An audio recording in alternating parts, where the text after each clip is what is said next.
Simple backyard landscaping ideas. Get yourself a little patio. Work in progress over here. If you can get elevation, throw in some seeds, get a little bit of a garden. Any spot for a little bit of grass. Our biggest crop in the United States is grass. Isn't that wonderful? Throw in some grass. I would prefer clovers. We're gonna clover this next year. But simple, a little bit heavy, but throw in some rocks in your backyard. The landscaping, having rocks, having some kind of elevation. If this wall wasn't here, I just put this in.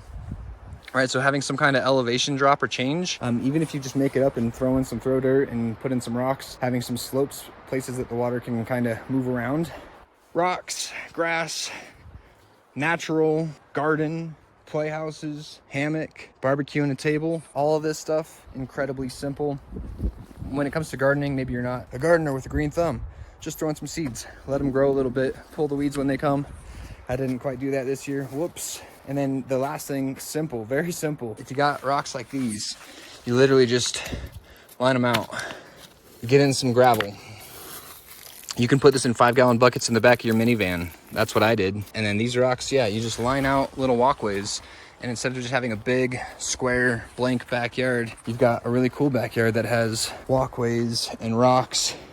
I even threw in some little trees. These were $20. The deer destroyed it. Poorly deer, right? But this was a $20 tree. Hopefully in the spring, if I get the deer out of here, I got a few trees that I threw in, throw in some berry bushes. Keep it simple, just step by step at a time. You'll have a beautiful backyard. In the backyard with Bradford.